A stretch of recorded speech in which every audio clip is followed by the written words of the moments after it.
ከዚያ ጨለማ ከዚያ ገዳም ሲያወጣው ደግሞ የበለጠ ደግሞ የተባረከ ሰው ነው። ኢየሱስ ክርስቶስ ጌታ ነው። ይውላችሁ በቤተ ክህነት ውስጥ እንደኔ የተማረ ሰው የለም። ትምክህት ቢያስፈልግ እኔ እበልጠዋለሁ።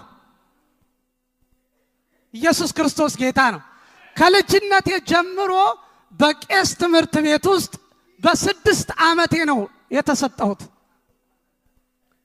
ውዳሴ ማርያም፣ መልካ ማርያም፣ መልካ ኢየሱስ፣ ቅዳሴ፣ ድጓ፣ ጾመ ድጓ፣ መጽሐፈ መነኮሳት ያልተማርኩት ነገር የለም። ግን አንድ ነገር ፈልግ ነበር። መንግስተ ሰማያት የምትባለዋን መውረስ ፈልግ ነበር። ገዳም ውስጥ ብገባ ምንም ነገር የለም። ሰላም አልተሰማኝም። ኢየሱስ ክርስቶስ ጌታ ነው። አንድ ቀን ግን እግዚአብሔር አይኖችን አበራ። ኢየሱስ ክርስቶስ ጌታ ነው። ይውላችሁ ያልቀደስኩበት ደብር የለም። ከጎጃም ጀምሮ እስከ አዲስ አበባ፣ ከአዲስ አበባ እስከ ምስራቅ እስከ ጅጅጋ ድረስ ያልቀደስኩበት ደብር የለም። ያልተቀጠርኩበት ቤተ ክርስቲያን የለም። ግን ህይወት የለውም። አንድ ቀን ግን መጽሐፍ ቅዱስ በእጄ ገባ።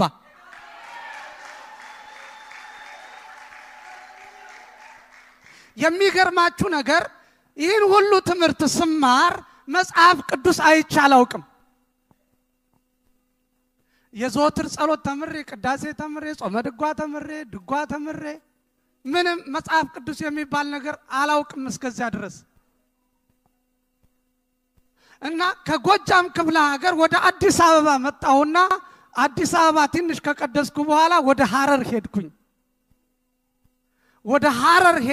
ከዛ ከሐረር ደግሞ ወደ ጅጅጋ፣ ከጅጅጋ ወደ መተሐራ መጣሁኝና የቤተ ክርስቲያችን ደብረ አስተዳዳሪ አንድ መጽሐፍ ቅዱስ ከደሞዜ ላይ ቆርጠው ሰጡኝ። 10 ብር ቆረጡና ለጊዜው ቅር ቢለኝም ግን በጣም ደስ እያለኝ መጣ። ከዚያ ማንበብ ጀመርኩ። ሳነበው እንቅልፍ ይለኛል፣ ያዛጋኛል። ይኸውላችሁ ዳዊት ቅዳሴ፣ ጾመ ድጓ እኮ በቃላችን ነው። ቅድም አላልኩላችሁ? ምዕራፉን በሙሉ ነው ያልኩት።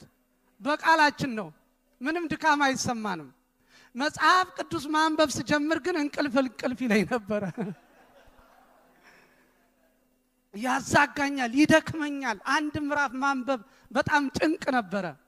ግን እንደምንም ማንበብ ፈለኩ። እንደምንም አንድ ምዕራፍ አንብቤ ተኛለሁ። ስል ቃሉ ለካ በውስጥ ያድሯል። ኢየሱስ ክርስቶስ ጌታ ነው።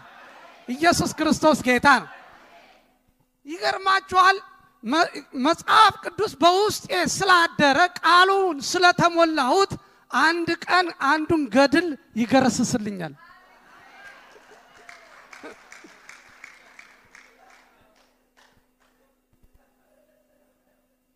ኢየሱስ ክርስቶስ ጌታ ነው።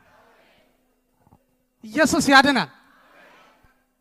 ያነበብኩት ቃል ሁላችሁ ከገድሉ ጋር ይጣላል፣ ከድርሳናት ጋር ይጣላል፣ ከተአምራት ጋር መጣላት ጀመረ። ኢየሱስ ክርስቶስ ጌታ ነው። አእምሮዬ ላይ ጥል ተፈጠረ። እንደዚህ አልኩኝ፣ ቆይ መጀመሪያ የነበሩ መጽሐፍቶች ምን አይነት ናቸው? ምንድነው? ቆይ እሱን የመጀመሪያውን መፈለግ አለብኝ አልኩና ሳጠና መጽሐፍ ቅዱስ ነው ከሐዋርያት ጀምሮ እስከ አባቶች ድረስ የነበረው። ኦኬ ይሄ የመጀመሪያው ከሆነ እነዚህ አሁን የመጡ ናቸው። ዋናው ይሄ ነው። ነገር ሁሉ በዚህ በመጽሐፍ ቅዱስ ነው መመዘን ያለበት አልኩ። ኢየሱስ ክርስቶስ ጌታ ነው። ኢየሱስ ያድናል። ስለዚህ ሚዛን እዚህ ውስጥ አስገባው።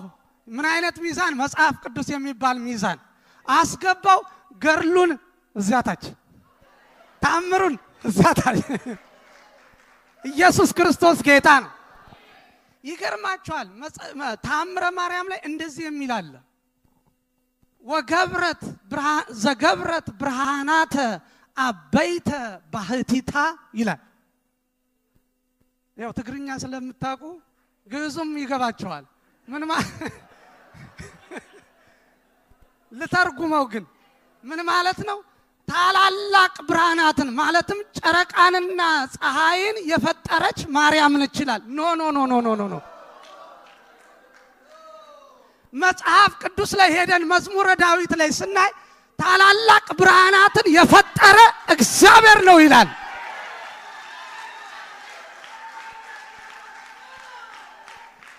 አይታችኋል?